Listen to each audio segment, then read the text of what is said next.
নমস্কার বন্ধুরা, গল্প পাঠে আমি তাপস।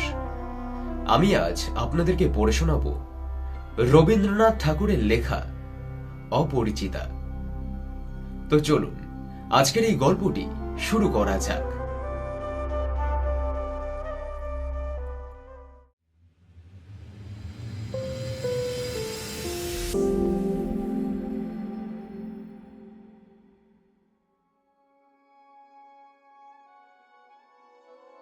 আজ আমার বয়স মাত্র ২৭। এ জীবনটা না দৈর্ঘ্যের হিসাবে বড়, না গুণের হিসাবে, তবু এর একটু বিশেষ মূল্য আছে। এটা সেই ফুলের মতো যার বুকের উপরে ভ্রমর এসে বসেছিল, এবং সেই পদক্ষেপের ইতিহাস তার জীবনের মাঝখানে ফলের মতো গুটি ধরে উঠেছিল। সেই ইতিহাসটুকু আকারে ছোট, তাকে ছোট করেই লিখব। ছোটকে যারা সামান্য বলে ভুল করেন না, তারা এর রস বুঝবেন। কলেজে যতগুলো পরীক্ষা পাশ করবার, আমি সবগুলো পাশ করেছি। ছেলেবেলায় আমায় সুন্দর দেখতে ছিল বলে পণ্ডিত মশাই আমাকে শিমুল ফুল ও মাকাল ফলের সঙ্গে তুলনা করে বিদ্রূপ করবার সুযোগ পেয়েছিলেন। তখন আমি বড় লজ্জা পেতাম, কিন্তু বয়স বাড়ার সাথে সাথে এই কথাটা ভেবেছি, যদি জন্মান্তর থাকে তবে আমার মুখের স্বরূপ এবং পণ্ডিত মশাইদের মুখের বিদ্রূপ আবার যেন এমনই করে প্রকাশ পায়। আমার পিতা এককালে গরিব ছিলেন। ওকালতি করে তিনি প্রচুর টাকা রোজগার করেছিলেন, ভোগ করবার সময় পাননি। মৃত্যুতে তিনি যে হাঁপ ছাড়লেন, সেই তার প্রথম অবকাশ। আমার তখন অল্প বয়স, মার হাতেই আমি মানুষ। মা গরিবের ঘরের মেয়ে, তাই আমরা যে ধনী এ কথা তিনিও ভোলেন না, আমাকেও ভুলতে দেন না। শিশুকালে আমি কোলে কোলেই মানুষ, বোধ হয় সেই জন্য শেষ পর্যন্ত আমার পুরোপুরি বয়স হল না। আজও আমাকে দেখলে মনে হবে আমি অন্নপূর্ণার কোলে গজাননের ছোট্ট ভাইটি। আমার আসল অভিভাবক আমার মামা। তিনি আমার চেয়ে বড় জোর বছর ৬ বড়, কিন্তু ফলগুড় বালির মতো তিনি আমাদের সমস্ত সংসারটাকে নিজের অন্তরের মধ্যে শুষে নিয়েছেন।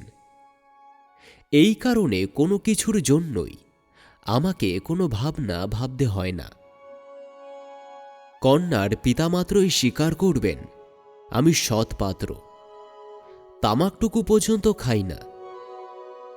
ভালো মানুষ হওয়ার কোনো ঝঞ্ঝাট নেই, তাই আমি নিতান্ত ভালো মানুষ। মার আদেশ মানিয়ে চলবার ক্ষমতা আমার আছে, বস্তুত না মানবার ক্ষমতা আমার নেই। অন্তঃপুরে শাসনে চলবার মতো করে আমি প্রস্তুত হয়েছি। যদি কোনো কন্যা স্বয়ংবরা হন, তবে এই সুলক্ষণটি স্মরণ রাখবেন। অনেক বড় ঘর থেকে আমার জন্য সম্বন্ধ আসছিল, কিন্তু মামা, যিনি পৃথিবীতে আমার ভাগ্যদেবতার প্রধান এজেন্ট, বিবাহ সম্বন্ধে তার একটা বিশেষ মত ছিল। ধনীর কন্যা তার পছন্দ নয়। আমাদের ঘরে যে মেয়ে আসবে সে মাথা হেট করে আসবে, এটা তিনি চান। অথচ টাকার প্রতি আসক্তি তার অস্থি মজ্জায় জড়িত। তিনি এমন বেয়াই চান যার টাকা নেই, অথচ টাকা দিতে কসুর করবে না, যাকে শোষণ করা চলবে, অথচ বাড়িতে আসলে গুড়গুড়ির পরিবর্তে বাধা হুকোয় তামাক দিলে তার নালিশ খাটবে না। আমার বন্ধু হরিশ কানপুরে কাজ করে। সে ছুটিতে কলকাতায় এসে আমার মন উতলা করে দিল। সে বলল, ওহে, মেয়ে যদি বলো একটি খাসা মেয়ে আছে। কিছুদিন পরে এমএ পাশ করেছে। সামনে যতদূর পর্যন্ত দৃষ্টি চলে ছুটি ধুধু করছে। পরীক্ষা নেই, উমেদারি নেই, চাকরি নেই, নিজের বিষয়ে দেখবার চিন্তাও নেই, শিক্ষাও নেই, ইচ্ছাও নেই। থাকবার মধ্য ভিতরে আছে মা এবং বাইরে আছে মামা। এই অবকাশের মরুভূমির মধ্য আমার হৃদয় তখন বিশ্বব্যাপী নারীরূপের মরীচিকা দেখছিল। আকাশে তার দৃষ্টি, বাতাসে তার নিঃশ্বাস, তরু মর্মের তার গোপন কথা। এমন সময় হরিশ এসে বলল, মেয়ে যদি বলো তবে। আমার শরীর ও মন বসন্ত বাতাসে বকুল ফুলের নবপল্লব রাশির মতো কাঁপতে কাঁপতে আলোছায়া বুনতে লাগল। হরিশ মানুষটা ছিল রসিক। রস দিয়ে বর্ণনা করবার শক্তি তার ছিল, আর আমার মন ছিল তৃষাত্ম। আমি হরিশকে বললাম, একবার মামার কাছে কথাটা বলে দেখো। হরিশ আসর জমাতে পারে, তাই সব জায়গায় তার খাতির। মামাও তাকে পেলে ছাড়তে চান না। কথাটা মামাকে বলল। মেয়ের চেয়ে মেয়ের বাবার খবরটাই তার কাছে গুরুতর। মেয়ের বাবার অবস্থা তিনি যেমনটা চান তেমনই। এককালে এদের বংশে লক্ষ্মীর মঙ্গল ঘট ভরা ছিল, এখন তা শূন্য বললেই হয়। অথচ তলায় সামান্য কিছু বাকি আছে। দেশে বংশমর্যাদা রেখে চলা সহজ নয় বলে ইনি পশ্চিমে গিয়ে বাস করছেন। সেখানে গরিব গৃহস্থের মতোই থাকেন। একটি মেয়ে ছাড়া তার আর কেউ নেই। সুতরাং তার লক্ষ্মীর ঘরটি একেবারে উপর করে দিতে দ্বিধা করবেন না। এসব ভালো কথা, কিন্তু মেয়ের বয়সে যে 15, তাই শুনে মামার মন ভার হল। বংশে তো কোনো দোষ নেই। না, দোষ নেই। মেয়ের বাবা কোথাও তার মেয়ের জন্য যোগ্য বর খুঁজে পাননি। একে তো বরের হাট মহাজ্য, তার উপরে ধনুক ভাঙা পণ। কাজেই মেয়ের বাবা কেবল সবুর করছেন, কিন্তু মেয়ের বয়স তো আর সবুর করছে না। যাই হোক, হরিশের সরস রসনায় গুণ আছে। মামার মন নরম হল। বিয়ের ভূমিকা অংশটা নির্বিঘ্নে সমাধান হয়ে গেল। কলকাতার বাইরে বাকি যে পৃথিবীটা আছে সমস্তটাকেই মামা আন্দামান দ্বীপের অন্তর্গত বলে জানেন। জীবনে একবার বিশেষ কাজে তিনি কোন্নগর পর্যন্ত গিয়েছিলেন।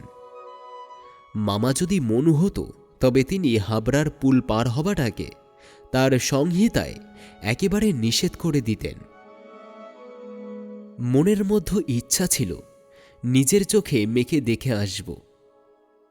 সাহস করে প্রস্তাব করতে পারলাম না।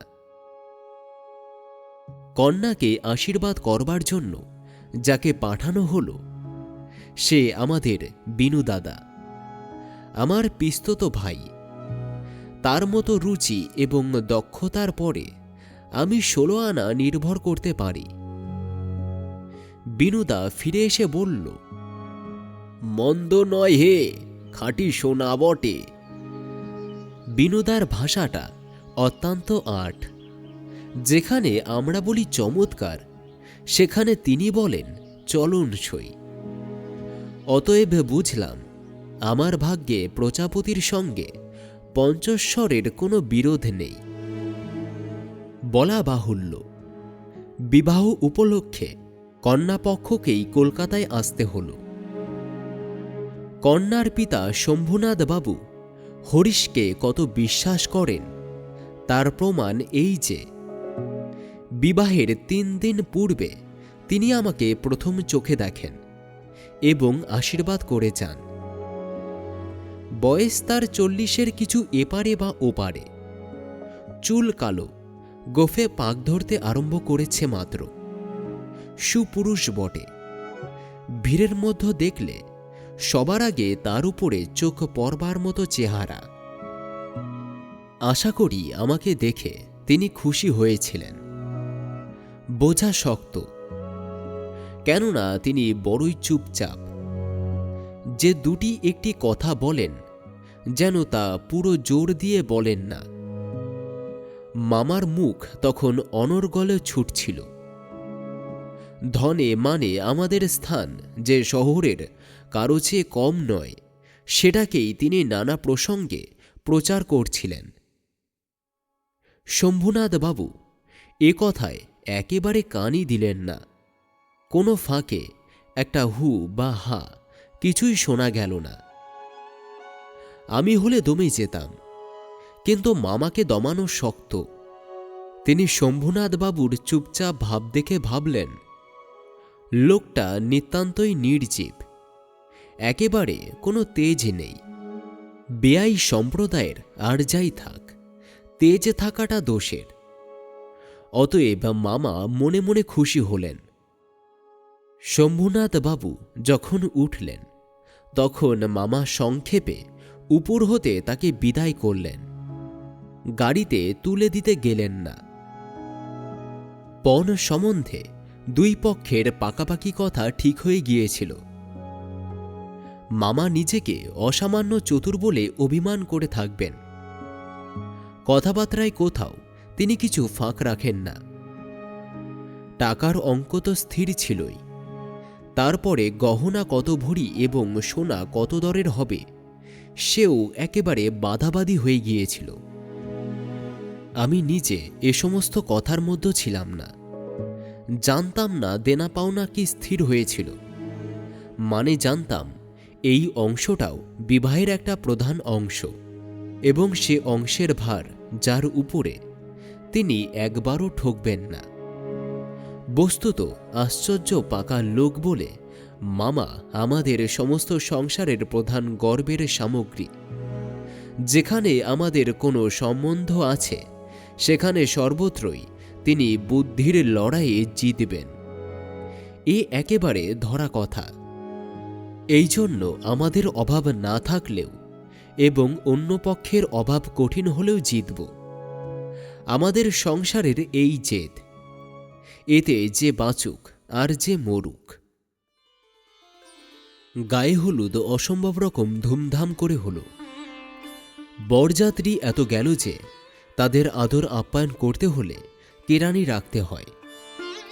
তাদের বিদায় করতে অপর পক্ষকে যে নাকাল হতে হবে সেই কথা ভেবে মামা ও মা একসঙ্গে হাসছিলেন। ব্যান্ড, বাঁশি, শখের কনসার্ট প্রভৃতি যেখানে যত প্রকার উচ্চ শব্দ আছে সমস্ত একসঙ্গে মিশিয়ে বর্বর কোলাহলের দ্বারা সঙ্গীত সরস্বতীর পঞ্চবান দল বিদলিত করে আমি তো বিয়ে বাড়িতে গিয়ে উঠলাম। আংটিতে হাড়েতে জড়ি জহরাতে আমার শরীর যেন গহনার দোকান। নিলামে চড়েছি বলে মনে হল। তাদের হবু জামাইয়ের মূল্য কত সেটা যে কত পরিমাণে সর্বাঙ্গে স্পষ্ট করে লিখে হবু শ্বশুরের সঙ্গে মোকাবিলা করতে চললাম। মামা বিয়ে বাড়িতে ঢুকে খুশি হল না। একে তো উঠোনটাতে বরযাত্রীদের বসবার মতো জায়গা নেই, তারপরে সমস্ত আয়োজন নিতান্ত মধ্যম রকমের। এরপর শম্ভুনাথ বাবুর ব্যবহারটাও নেহাত ঠান্ডা। তার বিনয়টা অজস্র নয়, মুখে তো কথাই নেই। কোমরে চাদর বাঁধা, গলা ভাঙা, টাক পরা মিশকালো এবং বিপুল শরীর। তার একটি উকিল বন্ধু যদি নিয়ত হাত জোর করে মাথা হেলিয়ে নম্রতার স্মিত হাস্যে ও গদগদ বচনে কনসার্ট পার্টির করতল বাজি থেকে শুরু করে বরকর্তাদের প্রত্যেককে বারবার প্রচুর রূপে অভিব্যক্ত করে না দিতেন, তবে গোড়াতেই একটা এসপার ওসপার হয়ে যেত। আমি সবাই বসবার কিছুক্ষণ পরেই মামা শম্ভুনাথ বাবুকে পাশের ঘরে ডেকে নিয়ে গেলেন। কি কথা হলো জানি না, কিছুক্ষণ পরেই শম্ভুনাথ বাবু আমাকে এসে বললেন, বাবাজি, একবার এই দিকে আসো। ব্যাপারখানা এই, সকলের না হোক, কিন্তু কোনো কোনো মানুষের জীবনে একটা কিছু লক্ষ্য থাকে। মামার একমাত্র লক্ষ্য ছিল তিনি কোনো মতেই কারো কাছে ঠকবেন না। তার ভয় তার বেয়াই তাকে গয়নায় ফাঁকি দিতে পারেন। বিয়ে শেষ হয়ে গেলে সে ফাঁকির আর প্রতিকার চলবে না। বাড়ি ভাড়া, লোক বিদায় প্রভৃতি সম্বন্ধে যেরকম টানাটানির পরিচয় পাওয়া গেছে, তাই মামা ঠিক করেছিলেন দাওয়াত হওয়ার সম্বন্ধে এ লোকটির শুধু শুধু মুখের কথার উপর ভর করলে চলবে না। সেই জন্য বাড়ির শ্যাকরাকে সঙ্গে করে নিয়ে এসেছিলেন। পাশের ঘরে গিয়ে দেখলাম মামা এক তত্ত্ব পোষে এবং শ্যাকরা তার দাড়িপাল্লা, কোষ্ঠী পাথর প্রভৃতি নিয়ে মেঝেতে বসে আছে। শম্ভুনাথ বাবু আমাকে বললেন, তোমার মামা বলছেন বিয়ের কাজ শুরু হবার আগেই তিনি কনের সমস্ত গয়না যাচাই করে দেখবেন। এতে তুমি কি বলো? আমি মাথা হেঁট করে চুপ করে রইলাম। মামা বললেন, ও আবার কি বলবে? আমি যা বলবো তাই হবে। শম্ভুনাথ বাবু আমার দিকে চেয়ে বললেন, এই কথা তবে ঠিক, উনি যা বলবেন তাই হবে, এ সম্বন্ধে তোমার কিছু বলবার নেই। আমি একটু ঘাড় নাড়বার ইঙ্গিতে জানালাম, এসব কথায় আমার সম্পূর্ণ অনধিকার। আচ্ছা, তবে বসো, মেয়ের গা থেকে সমস্ত গয়না খুলে আনি। এই বলে তিনি উঠলেন। মামা বললেন, অনুপম এখানে কি করবে? ও সবাই গিয়ে বসুক। শম্ভুনাথ বললেন, না, সবাই নয়, এখানেই বসতে হবে। কিছুক্ষণ পরে তিনি একখানা গামছায় বাঁধা গয়না এনে তত্ত্বপোষের উপরে মেলে ধরলেন। সমস্ত গয়না তার পিতার আমলের, হাল ফ্যাশনের সূক্ষ্ম কাজ নয়, যেমন মোটা তেমনি ভারী। শ্যাকরা গয়না হাতে তুলে নিয়ে বলল, এ আবার দেখব কি? এতে খাদ নেই। এমন সোনা এখনকার দিনে ব্যবহার হয় না। এই বলে সে মকর মুখ মোটা একখানা বালায় একটু চাপ দিয়ে দেখল, সেটা বেঁকে গেল। মামা তক্ষুনি তার নোটবইয়ের গয়নার ফদ্দটা পকেটে ঢুকিয়ে ফেলল। পাছে যা দেখানো হলো তার কোনোটা কম পড়ে। হিসাব করে দেখলেন গয়না যে পরিমাণ দেবার কথা, এগুলির সংখ্যায়, দরে এবং ভারে তার থেকে অনেক বেশি। গয়নাগুলির মধ্যে একজোড়া ইয়ারিং ছিল।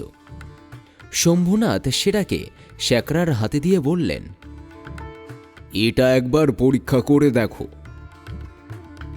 শ্যাকরা বলল, এ বিলিতি মাল, এতে সোনার ভাগ সামান্য আছে।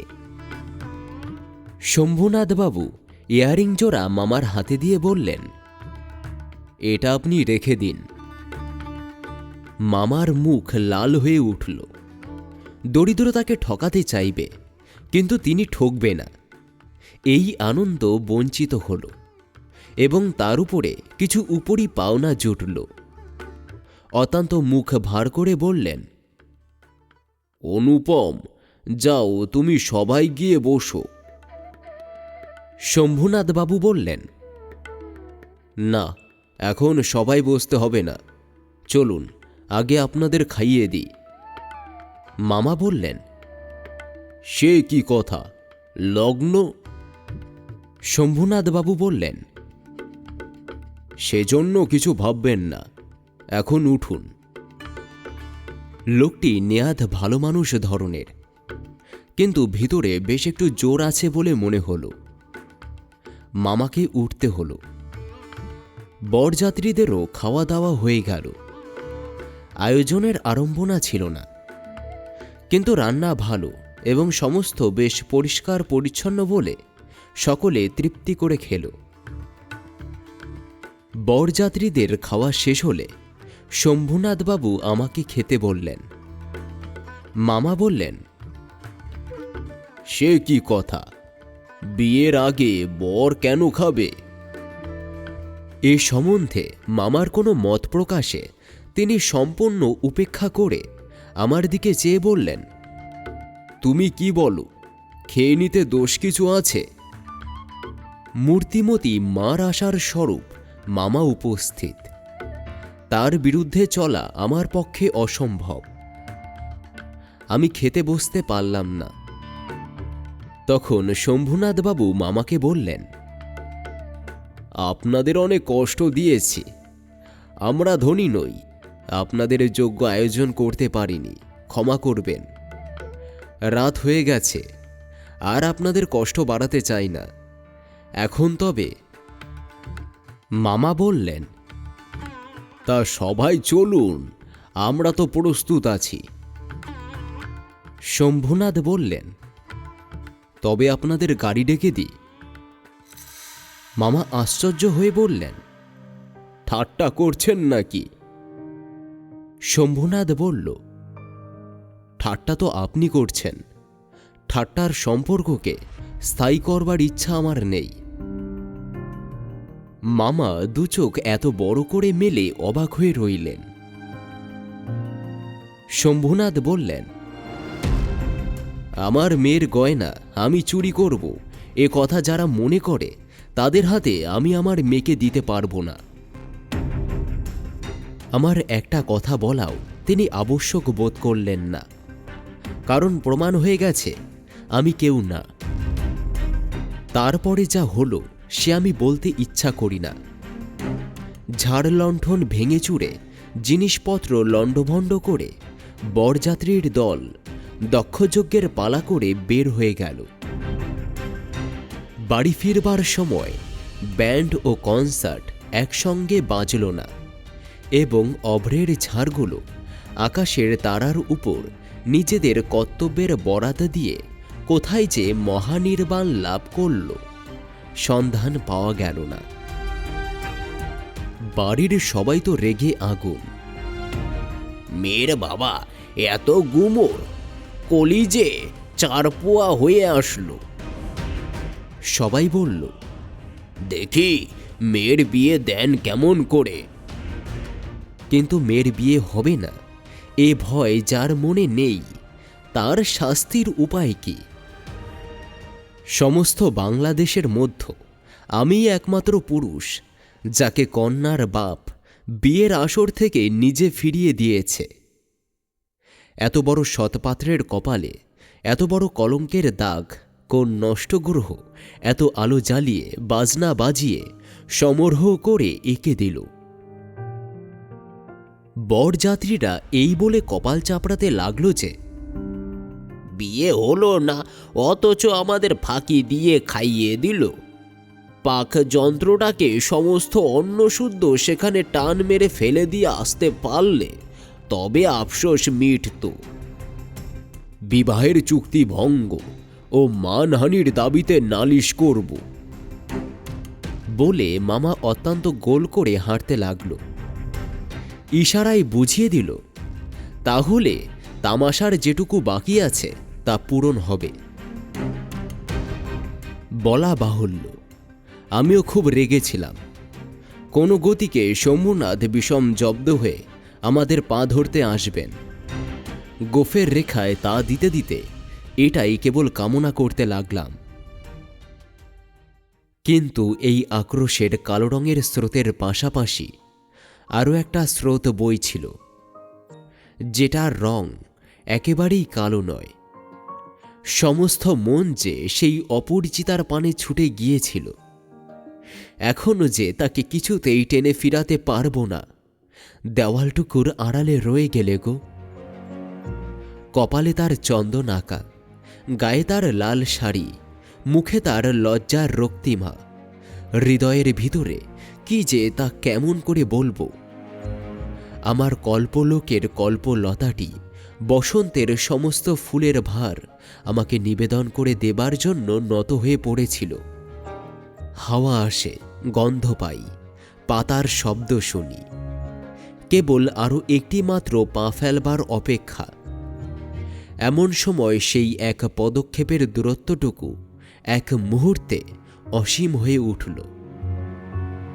এতদিন যে প্রতি সন্ধ্যায় আমি বিনুদার বাড়িতে গিয়ে তাকে অস্থির করে তুলছিলাম, বিনুদার বর্ণনার ভাষা অত্যন্ত সংকীর্ণ বলে তার প্রত্যেক কথাটি সুফুলিঙ্গের মতো আমার মনের মাঝখানে আগুন জ্বালিয়ে দিয়েছিল।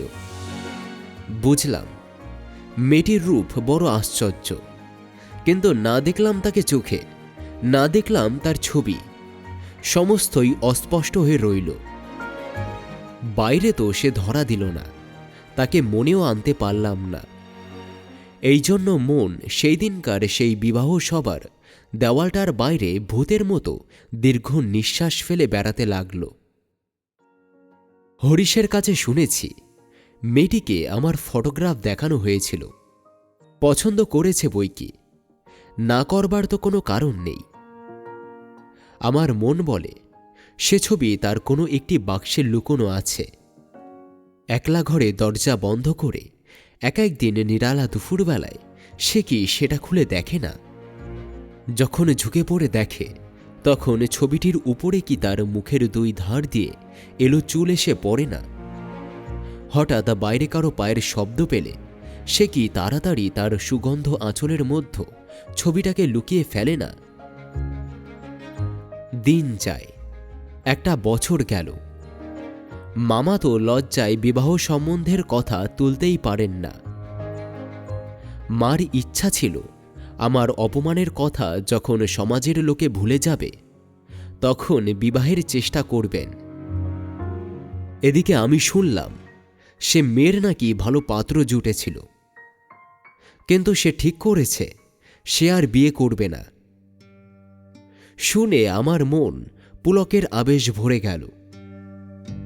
আমি কল্পনায় দেখতে লাগলাম সে ভালো করে খায় না, সন্ধ্যা হয়ে আসে, সে চুল বাঁধতে ভুলে যায়।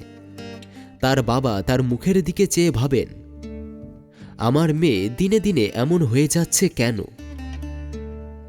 হঠাৎ কোনোদিন তার ঘরে এসে দেখেন মেয়ের দুই চোখ জলে ভরা। জিজ্ঞাসা করেন, মা তোর কি হয়েছে বল আমাকে। মেয়ে তাড়াতাড়ি চোখের জল মুছে বলে, কই কিছু তো হয়নি বাবা। বাপের এক মেয়ে যে, বড় আদরের মেয়ে। যখন অনাবৃষ্টির দিনে ফুলের কুড়িটির মতো মেয়ে একেবারে বিমর্ষ হয়ে পড়েছে, তখন বাপের প্রাণে আর সয় না। তখন অভিমান ভাসিয়ে দিয়ে তিনি ছুটে আসলেন আমাদের বাড়ি। তারপরে মনের মধ্যে সেই যে কালো রঙের ধারাটা বইছে, সে যেন কালো সাপের মতো রূপ ধরে ফোঁস করে উঠল। সে বলল, বেশ তো, আরও একবার বিয়ের আসর সাজানো হোক, আলো জ্বলুক, দেশ বিদেশের লোকের নিমন্ত্রণ হোক, তারপরে তুমি বরের টোপর পায়ে দলিয়ে দলবল নিয়ে সভা ছেড়ে চলে এসো। কিন্তু যে ধারাটি চোখের জলের মতো শুভ্র, সে রাজহংসের রূপ ধরে বলল, যেমন করে আমি একদিন দমন্তীর পুষ্পবনে গিয়েছিলাম, তেমন করে আমাকে একবার উড়ে যেতে দাও। আমি বিরোহিণীর কানে কানে একবার সুখের খবরটা দিয়ে আসি। তারপরে দুঃখের রাত পোয়ালো, নববর্ষার জল পড়ল, ম্লান ফুলটি মুখ তুলল। এবারে সেই দেওয়ালটার বাইরে রইল সমস্ত পৃথিবী আর সবাই, আর ভিতরে প্রবেশ করল একটি মানুষ। তারপরে আমার কথাটি ফুরল, কিন্তু কথা এমন করে ফুরল না। যেখানে এসে তা অফুরন হয়ে রইল, সেখানকার বিবরণ একটুখানি বলে আমার এই লেখা শেষ করে দিই। মাকে নিয়ে তীর্থে চললাম। আমার উপরে ভার ছিল, কারণ মামা এবারেও হাবড়ার পুল পার হল না। রেলগাড়িতে ঘুমোচ্ছিলাম। ঝাঁকুনি খেতে খেতে মাথার মধ্যে নানা প্রকার এলোমেলো স্বপ্নের ঝুমঝুমি বাজছিল। হঠাৎ একটা কোনো স্টেশনে জেগে উঠলাম। আলো অন্ধকারে মেশা, সেও এক স্বপ্ন। কেবল আকাশের তারাগুলি চিরপরিচিত, আর সবাই অজানা, অস্পষ্ট। স্টেশনের দ্বীপকটা সোজা হয়ে দাঁড়িয়ে আলো ধরে এই পৃথিবীটা যে কত অচেনা এবং তার চারিদিকে যে কত দূর চলে গিয়েছে তাই দেখাচ্ছে। গাড়ির মধ্যে মা ঘুমোচ্ছেন। আলোর নিচে সবুজ পর্দা টানা। তরঙ্গর বাক্স, জিনিসপত্র সমস্তই কেকার ঘাড়ে এলোমেলো হয়ে রয়েছে।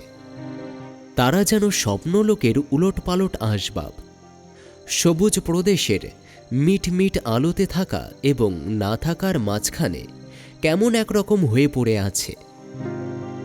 এমন সময় সেই অদ্ভুত পৃথিবীর অদ্ভুত রাত্রে কে বলে উঠল, "শীঘ্রই চলে আয়, এই গাড়িতে জায়গা আছে।" মনে হলো যেন গান শুনলাম। বাঙালি মেয়ের গলায় বাংলা কথা যে কি মধুর, তা এমন করে অসময়ে অজায়গায় আচমকা শুনলে তবে সম্পূর্ণ বুঝতে পারা যায়। কিন্তু এই গলাটিকে কেবলমাত্র মেয়ের গলা বলে একটা শ্রেণীভুক্ত করে দেওয়া চলে না। এ কেবল একটি মানুষের গলা। শুনলেই মন বলে ওঠে, এমন তো আর শুনিনি। চিরকাল গলার স্বর আমার কাছে বড় সত্য। রূপ জিনিসটি বড় কম নয়, কিন্তু মানুষের মধ্যে যা অন্তরতম এবং অনির্বচনীয়, আমার মনে হয় কণ্ঠস্বর যেন তারই চেহারা। আমি তাড়াতাড়ি গাড়ির জানালা খুলে বাইরে মুখ বাড়িয়ে দিলাম। কিছুই দেখতে পেলাম না। প্ল্যাটফর্মের অন্ধকারে দাঁড়িয়ে গার্ড তার একচক্ষু লণ্ঠন নেড়ে দিল। গাড়ি চলতে শুরু করল। আমি জানালার কাছে বসে রইলাম।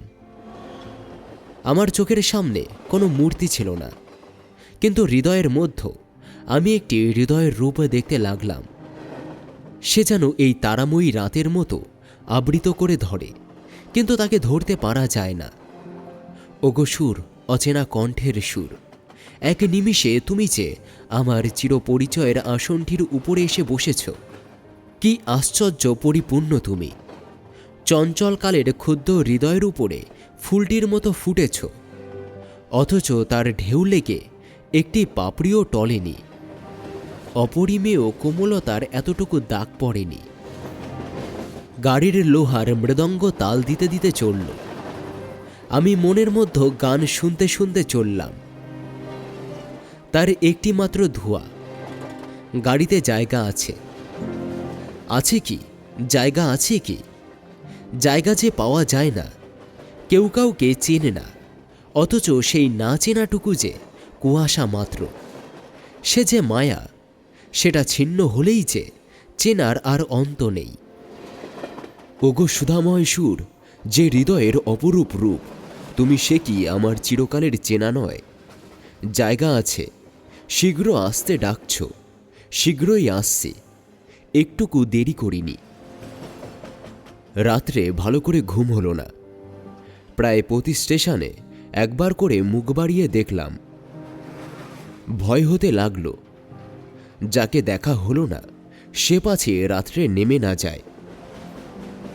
পরদিন সকালে একটা বড় স্টেশনে গাড়ি বদল করতে হবে। আমাদের ফার্স্ট ক্লাসের টিকিট। মনে আশা ছিল ভিড় হবে না।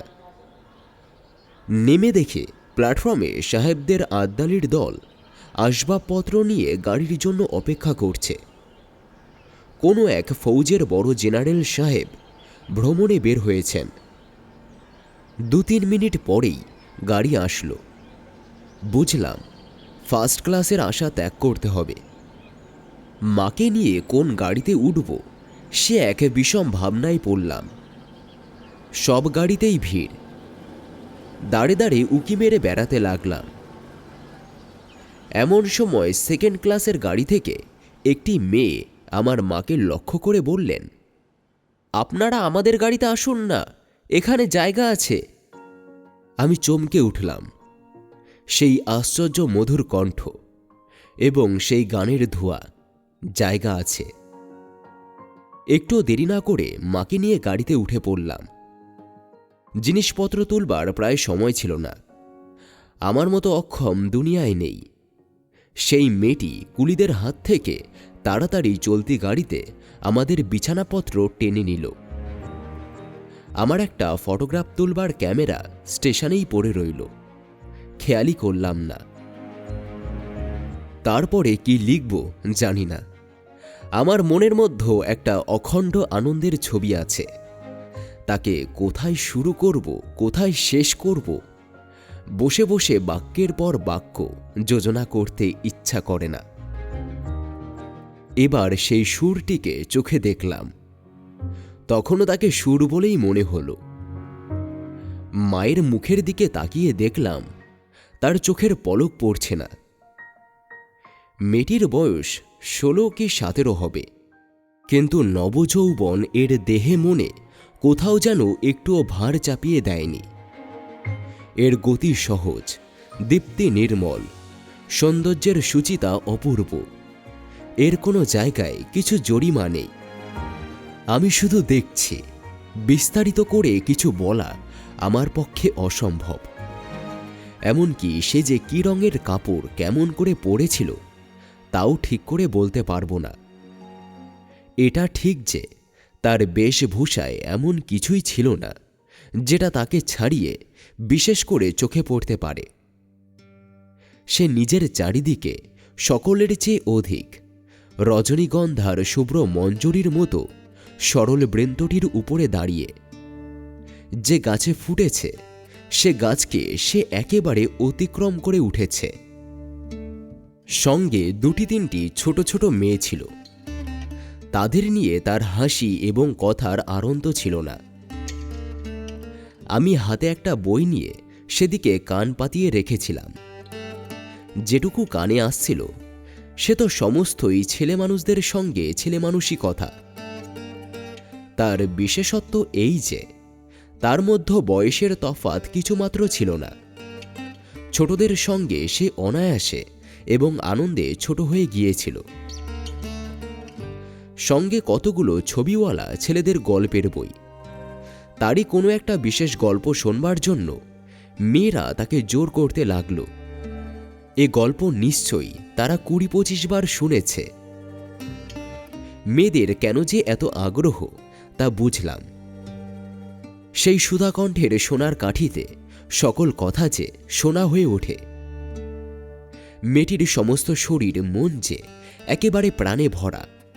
তার সমস্ত চলায় বলায় স্পর্শে প্রাণ ঠিকরিয়ে ওঠে।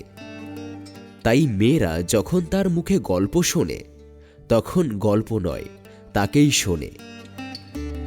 তাদের হৃদয়ের উপর প্রাণের ঝর্ণা ঝরে পড়ে। তার সেই উদ্ভাসিত প্রাণ আমার সেদিনকার সমস্ত সূর্যকিরণকে জীবিত করে তুলল। আমার মনে হল আমাকে যে প্রকৃতি তার আকাশ দিয়ে বেষ্টন করেছে সে ওই তরুণীরই অক্লান্ত অম্লান প্রাণের বিশ্বব্যাপী বিস্তার। পরের স্টেশনে পৌঁছাতেই খাবারওয়ালাকে ডাকিয়ে সে খানিকটা চানামুট কিনে নিল এবং মেয়েদের সঙ্গে মিলে নিতান্ত ছেলেমানুষের মতো করে অসংকোচে খেতে লাগল। আমার প্রকৃতি যে জাল দিয়ে বেড়া, আমি কেন বেশ সহজে হাসি মুখে মেয়েটির কাছে এই এক মুঠো চানা চেয়ে নিতে পারলাম না? হাত বাড়িয়ে দিয়ে কেন আমার লোভ স্বীকার করলাম না? মা ভালো লাগা এবং মন্দ লাগার মধ্যে দোমনা হয়েছিল। গাড়িতে আমি পুরুষ মানুষ, তবু এর কিছুমাত্র সংকোচ নেই। বিশেষত এমন লোভীর মতো খাচ্ছে, সেটা ঠিক তার পছন্দ হচ্ছিল না। অথচ এদের বেহায়া বলেও মনে হয় না। মার মনে হল এ মেয়ের বয়স হয়েছে কিন্তু শিক্ষা হয়নি। মা হঠাৎ কারো সঙ্গে মিশতে পারে না। মানুষের সঙ্গে দূরে দূরে থাকাই তার অভ্যাস। এই মেয়েটির পরিচয় নিতে তার খুব ইচ্ছা, কিন্তু স্বাভাবিক বাধা কাটিয়ে উঠতে পারছিল না। এমন সময় গাড়ি একটা বড় স্টেশনে এসে থামল। সে জেনারেল সাহেবের একদল অনুষঙ্গী এই স্টেশন থেকে উঠবার উদ্যোগ করছে। গাড়ির কোথাও জায়গা নেই। বারবার আমাদের গাড়ির সামনে দিয়ে তারা ঘুরতে লাগল। মা তো ভয়ে আড়ষ্ট, আমিও মনের মধ্যে শান্তি পাচ্ছিলাম না। গাড়ি ছাড়বার অল্পক্ষণ পরে একজন দেশি রেলওয়ে কর্মচারীর নাম লেখা 2খানা টিকিট গাড়ির 2 বেঞ্চের শিওরের কাছে ঝুলিয়ে দিয়ে আমাকে বলল, এ গাড়ির এই 2 বেঞ্চ আগে থেকেই 2 সাহেব রিজার্ভ করেছে, আপনাদের অন্য গাড়িতে যেতে হবে। আমি তো তাড়াতাড়ি ব্যস্ত হয়ে দাঁড়িয়ে উঠলাম। মেয়েটি হিন্দিতে বলল, নেহি, হাম লোক গাড়ি নেই ছোড়েঙ্গে। সে লোকটি রেগে বলল, না ছেড়ে উপায় নেই। কিন্তু মেয়েটির ওঠবার কোনো লক্ষণ না দেখে সে নেমে গিয়ে ইংরেজ স্টেশন মাস্টারকে ডেকে আনল। সে এসে আমাকে বলল, আমি দুঃখিত, কিন্তু আপনাদের নেমে যেতে হবে। শুনে আমি কুলিকে ডাকতে লাগলাম। মেয়েটি উঠে 2 চোখে অগ্নিবর্ষণ করে বলল, না, আপনি যেতে পারবেন না, যেমন আছেন বসে থাকুন। বলে সে দরজার কাছে দাঁড়াল। স্টেশন মাস্টারকে ইংরেজি ভাষায় বলল, এ গাড়ি আগে থেকে রিজার্ভ করা, এ কথা মিথ্যে কথা। বলে নাম লেখার টিকিটটি খুলে প্ল্যাটফর্মে ছুঁড়ে ফেলে দিল। ইতিমধ্যে আদ্দালি সমেত ইউনিফর্ম পরা সাহেব দরজার কাছে এসে দাঁড়িয়েছে। গাড়িতে এসে তার আসবাব উঠাবার জন্য আদ্দালিকে প্রথমে ইশারা করেছিল। তারপরে মেয়েটির মুখের দিকে তাকিয়ে তার কথা শুনে ভাব দেখে স্টেশন মাস্টারকে একটু আড়ালে ডেকে নিয়ে গেল। কি কথা হলো জানি না। দেখা গেল গাড়ি ছাড়বার সময় পার হলেও আরও একটা গাড়ি জুড়ে তবে ট্রেন ছাড়ল। মেয়েটি তার দলবল নিয়ে আবার এক পত্তন চানামুট খেতে শুরু করল। আর আমি লজ্জায় জানালার বাইরে মুখ বাড়িয়ে প্রকৃতির শোভা দেখতে লাগলাম। কানপুরে গাড়ি এসে থামল। মেয়েটি জিনিসপত্র বেঁধে প্রস্তুত। স্টেশনে একটি হিন্দুস্থানি চাকর ছুটে এসে তাদের জিনিসপত্র নামাবার উদ্যোগ করতে লাগল। মা তখন আর থাকতে পারল না, জিজ্ঞাসা করলেন, তোমার নাম কি মা? মেয়েটি বলল, আমার কল্যাণী। শুনে মা এবং আমি দুজনেই চমকে উঠলাম। তোমার বাবার নাম? তিনি এখানকার ডাক্তার, তার নাম শম্ভুনাথ সেন। তারপরেই সবাই নেমে গেল। এর পরের ঘটনা বলি। মামার নিষেধ অমান্য করে মাতৃ আজ্ঞা ঠেলে তারপরে আমি কানপুরে এসে কল্যাণীর বাবা এবং কল্যাণীর সঙ্গে দেখা করেছি। হাত জোর করে মাথা হেঁট করেছি। শম্ভুনাথ বাবুর হৃদয় গলেছে। কল্যাণী বলল, আমি বিয়ে করব না। আমি জিজ্ঞাসা করলাম, কেন? সে বলল, মাতৃ আজ্ঞা। কি সর্বনাশ, এ পক্ষেও মা আছে নাকি? তারপরে বুঝলাম মাতৃভূমি আছে। সেই বিয়ে ভাঙার পর থেকে কল্যাণী মেয়েদের শিক্ষাব্রত গ্রহণ করেছে। কিন্তু আমি আশা ছাড়তে পারলাম না। সেই সুরটি যে আমার হৃদয়ের মধ্যে আজও বাজছে, সে যেন কোন ওপারের বাঁশি আমার সংসারের বাইরে থেকে আসছিল। সমস্ত সংসারের বাইরে ডাক দিল। আর সেই যে রাতের অন্ধকারের মধ্যে আমার কানে আসছিল, জায়গা আছে, সে যে আমার চিরজীবনের গানের ধোঁয়া হয়ে রইল। তখন আমার বয়স ছিল 23, এখন হয়েছে 27। এখনো আশা ছাড়িনি, কিন্তু মাতুলকে ছাড়িয়েছে। নিতান্ত এক ছেলে বলে মা আমাকে ছাড়তে পারেননি। তোমরা মনে করছো আমি বিয়ের আশা করি? না, কোনো কালেই না। আমার মনে আছে কেবল সেই এক রাত্রের অজানা কণ্ঠের মধুর সুরের আশা। জায়গা আছে, নিশ্চয়ই আছে, নইলে দাঁড়াবো কোথায়? তাই বছরের পর বছর যায়, আমি এখানেই আছি। দেখা হয়, সেই কণ্ঠ শুনি। যখন সুবিধা পাই কিছু তার কাজ করে দিই। আমার মন বলে, এই তো জায়গা পেয়েছি। ওগো অপরিচিতা, তোমার পরিচয়ের শেষ হলো না, শেষ হবে না।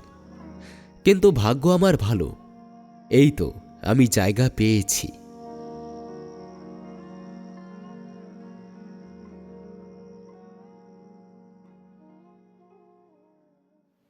আজকের গল্প এখানেই শেষ হলো। গল্পটি আপনাদের কেমন লাগলো জানাতে অবশ্যই কমেন্ট করবেন। আর যদি ভালো লেগে থাকে তাহলে অবশ্যই একটি লাইক করবেন। আর আপনি যদি এই চ্যানেলের নতুন হয়ে থাকেন তাহলে অবশ্যই চ্যানেলটিকে সাবস্ক্রাইব করে বেল আইকনে ক্লিক করতে কিন্তু ভুলবেন না, যাতে নতুন নতুন গল্পের নোটিফিকেশন সবার আগে আপনার কাছে পৌঁছে যায়। ভালো থাকবেন, দেখা হচ্ছে আবার কোনো নতুন গল্পে।